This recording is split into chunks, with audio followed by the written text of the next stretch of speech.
ওটা তো I full stop, N full stop, D full stop, I full stop, A full stop দিয়ে কি India হয় না? কি ইন্ডিয়া তো একসাথেই আছে। ওনারা চেষ্টা করেছিলেন যে এইভাবে ভারতবর্ষের মানুষকে ভুল বোঝাবে। এবারকার নির্বাচন তো জাতের নামে, জাত নিয়ে গণনা, জাতের নামে যে জিনিস বজ্জাতি চলছিল তার বিরুদ্ধে মানুষের রায়। অধীর চৌধুরী কি বলছেন, বাংলার কংগ্রেসের নেতারা কি বলছেন, সেটা দিল্লির নেতারা শুনবেন না। এবং আজকের ঘটনার পর তো সোনিয়া গান্ধী মমতার হাত ধরে ফেলবেন। সুতরাং দুই নেত্রী এক হয়ে গেলে পরে তখন অধীর চৌধুরীকে হয়তো আবার তৃণমূলের পক্ষে বলতে হবে। তাই লাইনটা ঠিক করার জন্য আগে যা করেছি, যা বলেছি, আমি কিন্তু মহুয়ার ব্যাপারে ভীষণভাবে আগে আছি। সমীক্ষা কিন্তু বারবার হয় এবং প্রত্যেকটা ভোটের আগে আমরা সমীক্ষা দেখতে পাই। এখন বিষয় হচ্ছে বিরোধীদের জবাব দেওয়ার সময় সমীক্ষার যে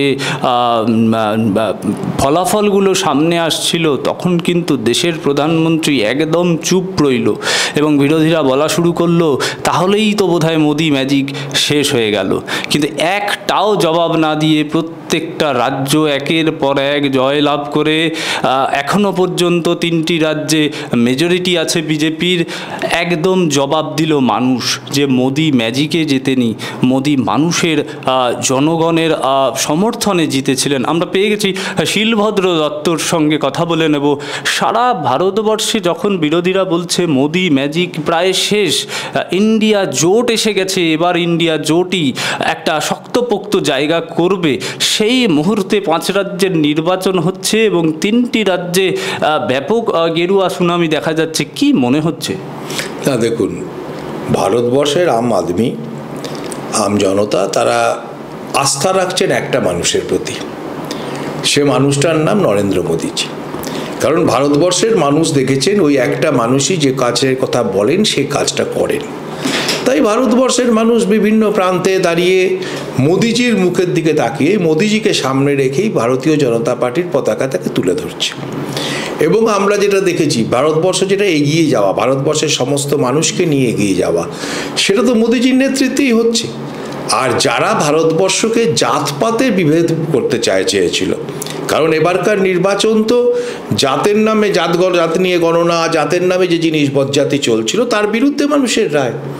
একদিকে মোদিজির ওপর আস্থা, মোদিজির নেতৃত্বে ভারতবর্ষকে এগিয়ে নিয়ে যাওয়ার স্বপ্ন, আরেকদিকে হচ্ছে ভারতবর্ষকে ভাঙার যে চক্রান্ত করছিল ভারতবর্ষের বিরোধী রাজনৈতিক দলগুলো, জাতের নামে ভারতবর্ষকে ভেঙে দেওয়া, তার বিরুদ্ধে ভারতবর্ষের মানুষ, বিশেষ করে হিন্দি বলয়ের এই মানুষেরা তার বিরুদ্ধে রায় দিয়েছে। তারা ভারতবর্ষকে এক রাখতে চান, এটা তাই রায়।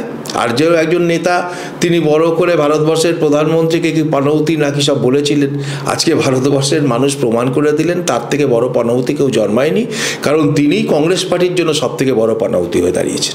একদমই তাই। আমরা জোটের কথা বলছিলাম, আগামী 6 তারিখ কিন্তু এই ইন্ডিয়া জোটেরই একটা মিটিং আমরা দেখতে চলেছি। সেই মিটিংয়ে আবার সেই মমতা ব্যানার্জি, সীতারাম ইয়েচুরি, রাহুল গান্ধী যেভাবে চাপ সৃষ্টি হয়েছিল, বলা হয়েছিল যে ইন্ডিয়া জোট যেভাবে মুভমেন্ট করবে, আবারও সেই জোটে কি ফাটল ধরলো, সেইটা কি মনে হচ্ছে? না দেখুন, আপনারা ইন্ডিয়া বলেন কেন, ওটাকে বুঝি না। ইন্ডিয়া কোনো বিভক্ত ইন্ডিয়া হয় না, ওটা তো I full stop, N full stop, D full stop, I full stop, A full stop দিয়ে কি ইন্ডিয়া হয় না? কি ইন্ডিয়া তো একসাথেই আছে। ওনারা চেষ্টা করেছিলেন যে এইভাবে ভারতবর্ষের মানুষকে ভুল বোঝাবেন, কিন্তু ভারতবর্ষের মানুষ কি দেখলেন যে কোনো যে নেতৃত্বে যারা আছেন, কেউ ন্যাশনাল হেরাল্ডের 700 কোটি টাকার দুর্নীতির সঙ্গে যুক্ত, যারা আছেন সেও গরুর খাবার চুরি করার সাথে যুক্ত, কেউ মানুষের খাবার চুরি করার সাথে যুক্ত, কেউ মদের টাকা চুরি করার সাথে যুক্ত।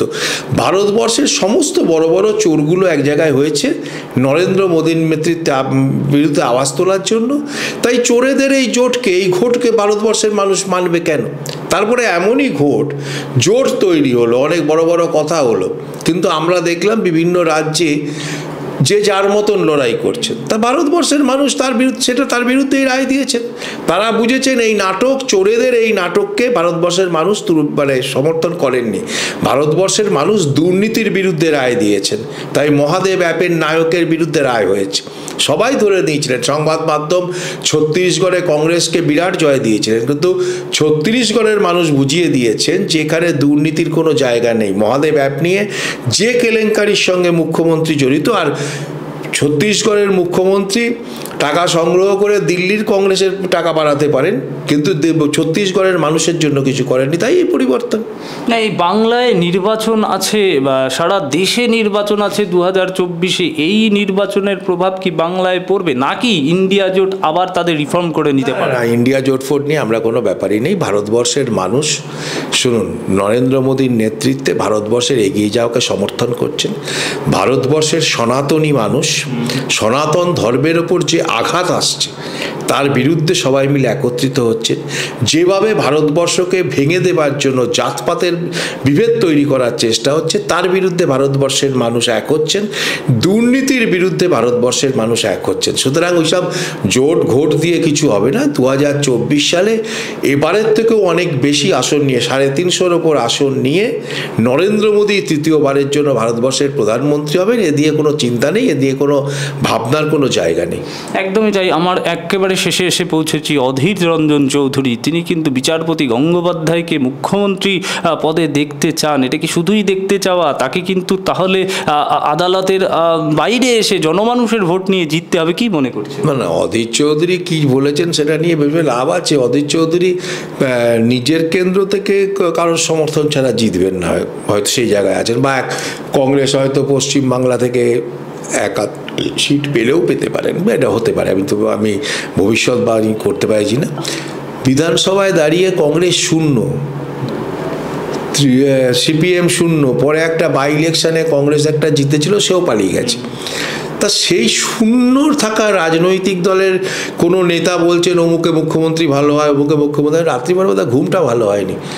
আমি জাস্টিস গাঙ্গুলির প্রতি শ্রদ্ধাশীল, আমার তার নাম নিয়ে কিছু বলার নেই, কিন্তু কে বলছেন কে মুখ্যমন্ত্রী হবেন, যার নিজেরই কোনো জায়গা নেই, তারা পশ্চিমবাংলায় যার কোনো একটা এমএলএ নেই, একটা এমএলএ জিতলো সেও পালিয়ে চলে গেল, সে লোক বলে এত মানে অসম্মান করছেন, যার নাম বলছেন তাকেও অসম্মান করছেন। কারণ এই মোদী অধীর চৌধুরীর বিষয় নিয়ে কথা বলে কী লাভ আছে? বাংলার মানুষ ঠিক করে দেবেন কে মুখ্যমন্ত্রী হবেন। আর জাস্টিস গাঙ্গুলি নিশ্চয়ই বাংলার মানুষের হৃদয়ে জায়গা করেছেন, যেভাবে তিনি দুর্নীতির বিরুদ্ধে তদন্তে সাফল্য, সে ব্যাপারে তার প্রতি আমরা সবাই শ্রদ্ধাশীল। কিন্তু অধীর চৌধুরীর কথা বলা নিয়ে উত্তর দেওয়ার কোনো যৌক্তিকতা নেই। আগে নিজের পা শক্ত করুক, তারপর পরের দেখবে। না, এই শক্ত করার শক্ত ঘাটিতেই আমার একদম শেষ প্রশ্ন। কিন্তু মহুয়া মৈত্রের হয়ে এথিক্স কমিটির কাছে সে 2 পাতা চিঠি লিখলেন, শাস্তিটা কঠিন হবে যদি দেওয়া হয় এথিক্স কমিটি যে সুপারিশ করেছিল। মহুয়া মৈত্রের হয়ে কি ব্যাট ধরলেন অধীর চৌধুরী? না, মহুয়া মৈত্রের ব্যাট ধরলেন না। এতদিন ধরে তো দুর্নীতি বলে তৃণমূলের বিরুদ্ধে বলে এসছেন। এখন অধীরবাবুও বুঝতে পেরেছেন যে নির্বাচনে জিততে গেলে তৃণমূলের সমর্থনটা থাকতে পারে। আবার অধীর চৌধুরী কি বলছেন, বাংলার কংগ্রেসের নেতারা কি বলছেন, সেটা দিল্লির নেতারা শুনবেন না। এবং আজকের ঘটনার পর তো সোনিয়া গান্ধী মমতার হাত ধরে ফেলবেন।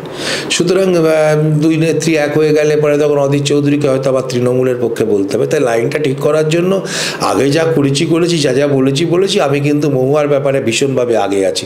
তৃণমূলের নেতারা যেভাবে সাপোর্ট করছে না, তার থেকে আগে বাড়িয়ে বেশি সাপোর্ট করে অধীর চৌধুরী নেমে গেছেন, মানে আমাকে দেখ বলতে। সুতরাং অধীর চৌধুরী কি বলছেন, কি করছেন, পার্লামেন্ট ঠিক করবে কি দেবে কি না দেবে, সেটা নিয়ে আমাদের কিচ্ছু বলার নেই। কারণ এটা পার্লামেন্টের ব্যাপার, আমি পার্লামেন্টের সদস্য নিই, সুতরাং এ নিয়ে আমি কোনো কমেন্টস করবো না। এথিক্স কমিটি কি বলেছেন সবটাই পার্লামেন্ট ঠিক করবে। কিন্তু অধীরবাবু যেভাবে রাস্তায় নেমে নাটক করছেন, আমার মনে হচ্ছে আসল কথা হচ্ছে মমতাদি আমাকে ছেড়ে দিও না, আমাকে সমর্থন করো, এই কথাটাই বলতে চাইছে।